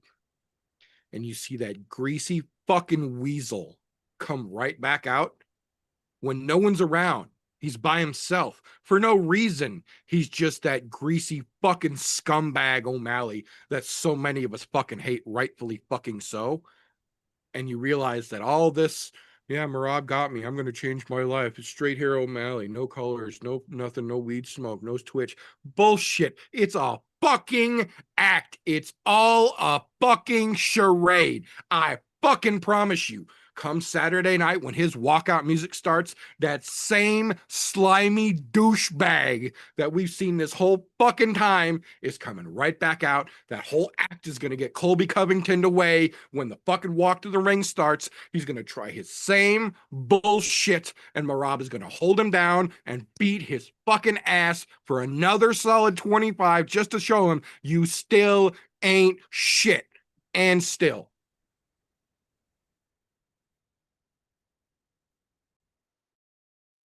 I like every bit of that. I'm not gonna lie, because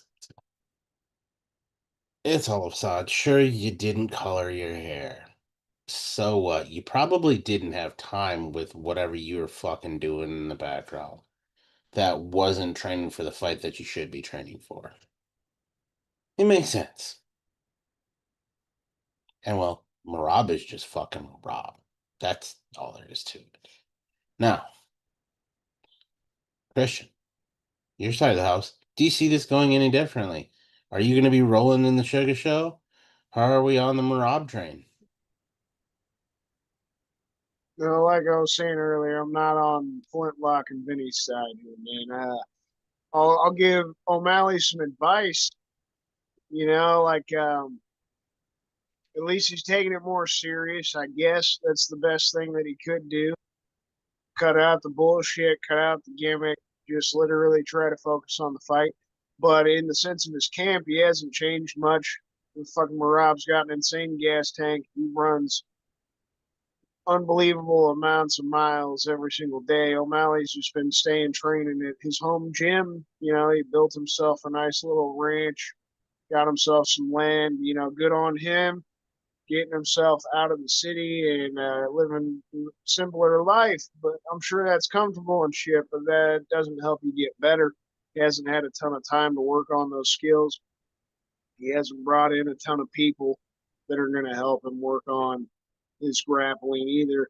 I don't see this going much of a different way. But here's the other piece of advice, right? He hurt Merab with that kick to the body late in that first fight. That should be his best course of action, is to try to hunt the body instead of hunt the head, instead of seeking the knockout. Take his time, try to wear Merab down, because we've never seen it. That's his best hope. Look for things up the middle. Merab's going to shoot for the takedowns. You look for the uppercuts. You look for the knees, kicks up the middle and shit like that, and try to work the body. And maybe he could have a chance in this. But if he can't get his ass up off the ground or keep his ass from getting taken down to the ground, this is going no different than first one. Just like Meter said, I think Merab is whooping that ass. We're going to see and new in the co-main event, and get the and still to finish the night off. Yeah, you guys are, in my opinion, are both spot on with this. I don't care what kind of show that the Sugar Show is putting on. It's all fake news at this point. Just call it a spade there. Like, there's no world where this works out well for anyone other than Marab. Because it's definitely not going to work out well for the UFC, because Marab is not the guy they want to push. He's too, I'll say it, he's fucking uncontrollable. The dude is fucking hilarious, but he is uncontrollable. And that is definitely not the guy you want as your champion. Now, do the fans want him as champion? I would fucking hope so. I do. But I get nervous. Is he gonna go down that same fucking road as John Jones did, where we just end up hating the guy because he's a scumbag of a human being? However, I haven't seen that out of Rob yet, but he also hasn't had that same fucking dominance for, I mean, he's had dominance, but not dominance at the top. Once that happens, then we'll know. But as a whole, you guys are spot on. I don't see any way that Sean O'Malley can win this. I think it's just a fucking. It's an easy Marab walk in the park. Kiss your son, tell him he was a good boy, and send him home with his mother, since you guys are on split custody, apparently. Now, normally for round 5, we would go to the posted notes. I'm not going to go to the posted notes because I do have one question for you guys. But before I get to that, um, since I gave Christian first prerogative, see whether he wanted to start or not, do you want to go first on this one, or do you want to let Christian continue to lead the dance? Age before beauty. I'll let the kid go. Fair enough. All right, Christian. Round 5. All this close scoring. This one means a lot. It means a lot because I have a certain perspective on this, and I want to see if either one of you or both of you are on board with my perspective here.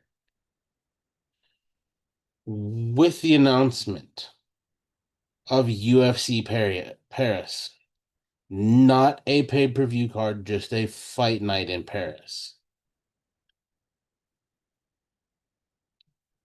Who headlines that card and against who?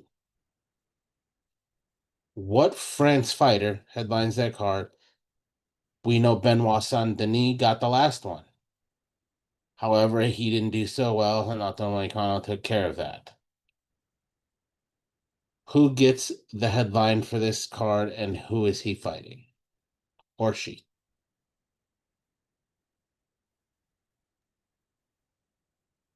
I feel like it might be a she. At this point, I'm going to say probably Jazz Devicius and Manon Fiorot. Cyril Gahn might be on that card, but I don't see a fight that's worthy of the main event. It's the second best option, I guess. But I don't even know who the fuck in the heavyweight division he'd be willing to take, because he's refused to fight Halton Almeida.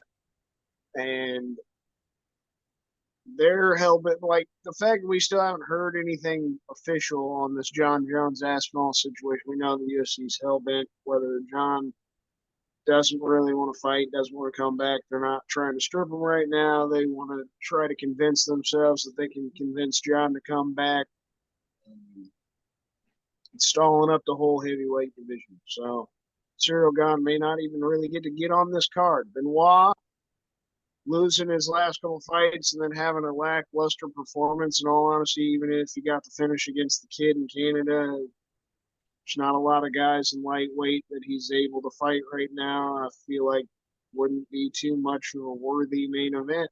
It's really rough that they're actually going back to France, because I don't think that a lot of their French fighters are in a great position or situation right now. Even the ones that I feel like have some potential, like Faris Ziam, even lightweight's such a deep division, and he's still back there outside of the rankings. It's going to be hard for him to get an exciting fight, or maybe a fight at all. It's going to be difficult to see a lot of those French fighters on that card.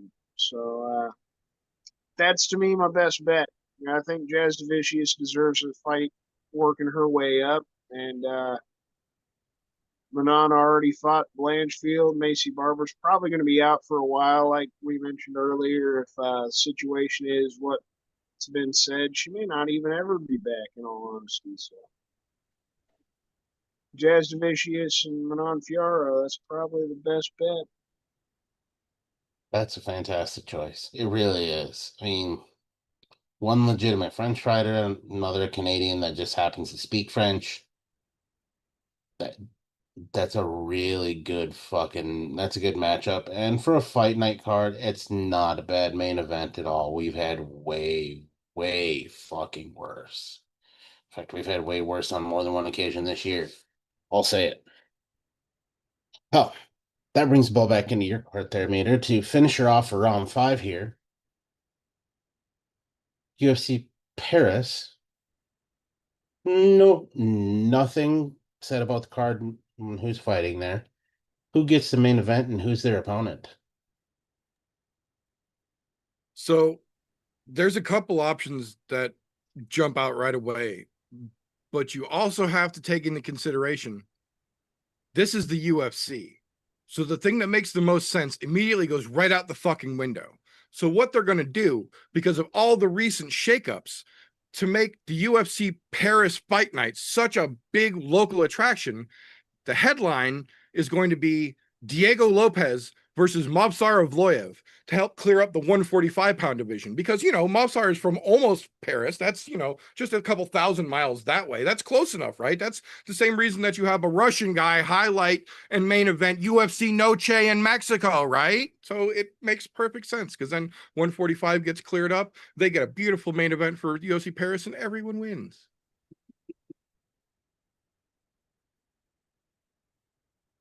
That's a hot take right there, if I've ever fucking heard one. Not the hot take we were expecting, but it's a fucking hot take. Now, do I think both of you are wrong? Yes. I'm pretty sure we see Cyril Gane as the headline on that card. And with the recent discovery of John Jones being retired, he's fighting Tom Aspinall for the interim title. Because the UFC is such shitbags that they will not strip John Jones or unify the fucking titles. And well, as it was said, Tom Aspinall really wants to just fight everybody. He doesn't care about fucking John Jones at this point anymore. He just wants to fight everybody. So why not UFC Fight Night? Get a fucking good hype train in there. France loves them some Cyril Gane. We haven't seen Cyril in a while, so I think that fucking adds up to play into this hand.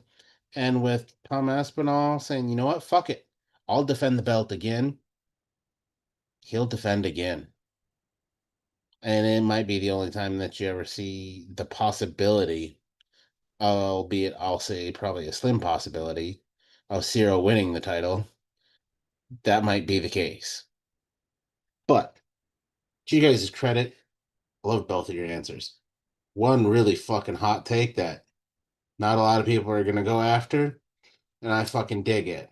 On the other side, you got a fucking legitimate French woman and Canadian going at it, and the way that they've been setting up fight night cards, I would not be one bit surprised to see the females headline in the show there. Not a fucking bit.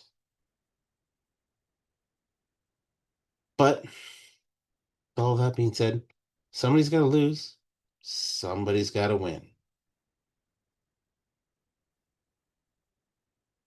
Let's tally up these scores because, like I said, I'm tired and I didn't tally shit as I went because, it's been up for fucking over 12 hours at this point. Getting closer to 20 than I would like.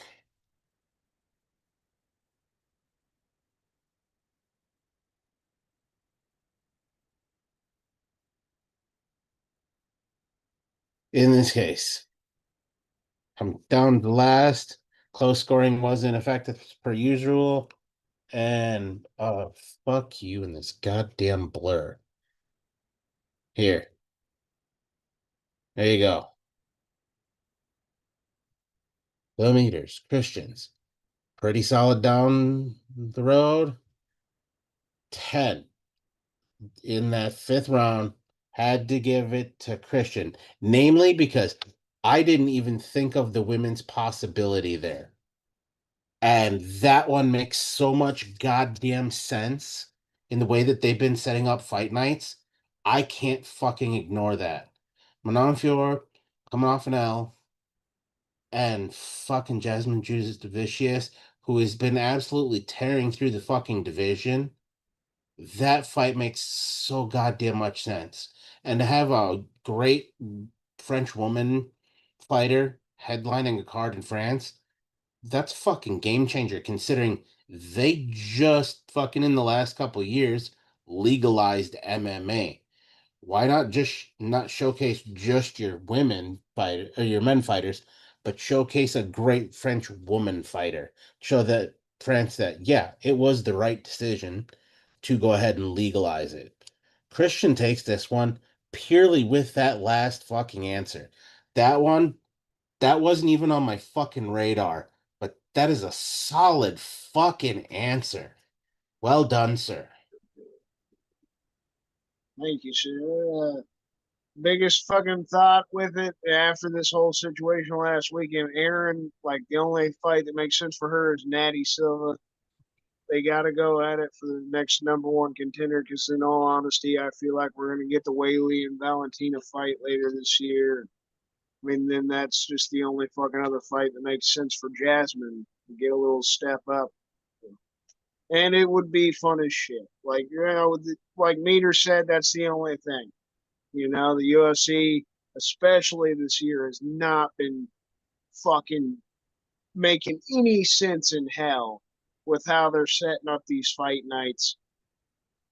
Like Jamal Hill and fucking Khalil Roundtree in main event in Azerbaijan. First time, let's go to Azerbaijan. You know, two of the most American fucking Americans we can ever fucking. Makes a lot of sense. That one would make sense. They just don't like making sense. That's the only thing that worried me with my answer. But at the end of the day, they don't give a fuck anymore. That's just the honest truth. No, they really don't. It's the lackluster fucking cards that they've been throwing together, and the way that they're compiling them is even worse. Hell, this pay-per-view is a great fucking example of how little they actually care about what should be made and what people want to be made. Yep, it's no longer about what the people want. Yep. Yeah, unfortunately, that is the case of the UFC these days, but well played to Christian. Well done, sir. That being said, that is all we have got for this particular episode. If you look what we get up to around here, first and foremost, make sure you are subscribed no matter what platform you're picking this up on. If you like it, give it the thumbs up. We appreciate that. It does help in the long run. If you're new to this, pretty much every Thursday that there are fights to talk about here on youtube.com/@I'mNoJoe. You can find us here giving you all the goodies to get excited about for the weekend. And because we also own mirrors, the week after we go live, we put the all audio version out over on anchor.fm/I'mNoJoe. You can pick it up there free as well from your podcast consumption platform of choice. Google, Spotify, Apple Podcasts, you name it, wherever. It's all accessible through there just the same. If you really like what we get up to around here, the best thing you can do is to go over to patreon.com/I'mNoJoe. For as little as $1 a month, as much as you are comfortable giving, you can help us do what we do around here. And first and foremost, for all of those wonderful folks that do help us out, we put your name at the end of every broadcast that rolls on this channel so that everyone knows how awesome our Patreon helpers are. The other side of that coin, if you don't like what we get up to around here, first and foremost, what the fuck are you doing this deep into a podcast you didn't enjoy? Give it a thumbs down and then go fuck yourself. We won't even dispute it. That being said, when we wrap things up around here, that is not the end of the fun, because tomorrow and pretty much every Friday, this gentleman, wait, no, he's a Yeah, no, he's over there. He's over there. That gentleman and his other half dropped their podcast, the Slow Bake and Contemplate podcast, over on Spreaker.com. Links down below in the description, whether you're watching or listening to this, to all of their social media and their podcast and their channel over on the I'm No Joe Discord server. Go tell them how awesome they're doing. Appreciate you, brother. Quick plug on it. My matchmaking skills got me the win. I do that on my own fucking podcast. Like after every fight weekend we get, I always like trying to match make for some of those best winners. I've been working on that. Maybe that's why I gave a good answer. But the fun never fucking stops. If you missed it just the other night, or last night, my bad, around the same fucking time we start this, you got the Foggy Fairway.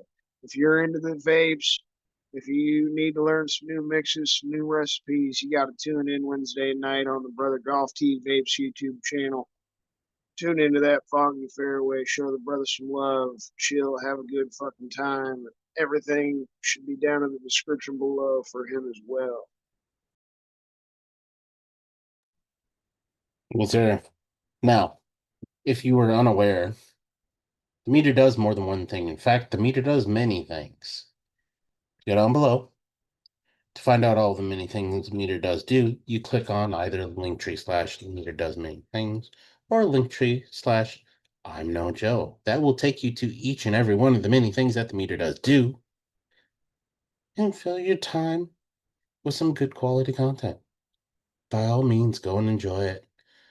What I hear, there's new shit coming out all the time. Little birdie said so. Absolutely. Thank you very much, sir. There may or may not be something happening live tomorrow on that other channel, but you got to make sure you go down and click that link to find out, because got to have your notifications turned on to catch that live. That being said, though, that is all we have got for this particular episode around here. So first and foremost, thank you to everyone who made it this far into the show. We appreciate you sticking with us. Make sure you tune in next week for another wonderful episode of this. And remember, don't let ignorance stop you. You can root for anything.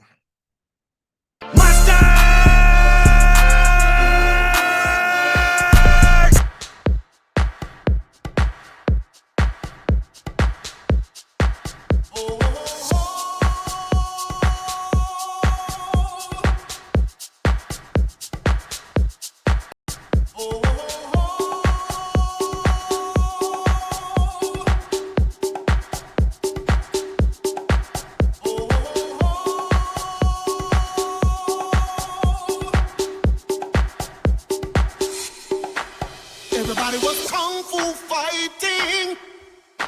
Those kicks were fast as lightning. In fact, it was a little bit frightening. How do I say goodbye to what we had? The good times that made